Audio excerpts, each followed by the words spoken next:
Supreme কোর্টে bell application যেটা রাধেশ্যাম আগরওয়ালকে দিয়েছিল কলকাতা হাইকোর্ট, সেটাকে খারিজ করার জন্য সুপ্রিম কোর্টে এসেছিল রাজ্য সরকার। আজকে সেটা শুনানি ছিল। আমাদের সঙ্গে রয়েছেন রাধেশ্যাম আগরওয়ালের আইনজীবী আলোক কুমার সেনগুপ্ত। আলোকবাবু, আজকে কি হলো কোর্টে? আজকে কেসটা জাস্টিস পটনায়ক আর জাস্টিস কেহারের ঘরে আইটেম নাম্বার 47 আসে। ওদের ex additional solicitor general mister Rao appear করেন along with mister Kalyan Majumdar, senior advocates. We oppose the bail application. The judges outrightly rejected the bail application as devoid of any merit. জাজেসরা বলেছেন যে রাধেশ্যাম আগরওয়ালের কোনো specific role চার্জশিটে নেই, কোনো specific role কোনো allegation অ্যাপ্লিকেশনেও নেই for cancellation, সুতরাং এটার কোনো মানে হয় না ইন্টারফেয়ার করা। Accordingly it is summarily dismissed today.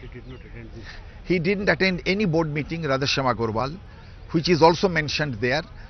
And it was the argument of Mr. Nageshwar Rao, ex-additional Solicitor General, that merely because he didn't attend the meeting, he cannot avoid his responsibility. At this moment, judges asked, what is the specific role played by Radheshyam Agarwal? The answer of Nageshwar Rao was very fair. He said no specific role has been mentioned. Accepting all these things, the judges said the application for cancellation of bail of Radheshyam Agarwal, Radheshyam Goenka and others are devoid of merit and hence it should be dismissed immediately. তাহলে কি বলা যেতে পারে শুধু রাধেশ্যাম আগরওয়াল না, আরো বাকিদের যে বেল অ্যাপ্লিকেশন রয়েছে সেটার কেসে প্রত্যেকের বেল অ্যাপ্লিকেশন রিজেক্ট করা হয়েছে যে এতে কোনো মেরিট নেই, কোনো কিছু no fruitful purpose will be served by entertaining this application. মানে যে রাজ্য সরকার যে অ্যাপ্লিকেশনটা আজকে নিয়ে এসেছিল সেটা শুধু রাধেশ্যাম আগরওয়াল ছিল না, আরো কেসগুলো ছিল এবং সেটা দুজনেরই একই প্রত্যেকের অ্যাপ্লিকেশন ডিসমিস হয়ে গেছে। কি অ্যাপ্লিকেশন ছিল রাজ্য সরকারের? For cancellation of bail on the ground that the order of bail passed by the High Court was not proper.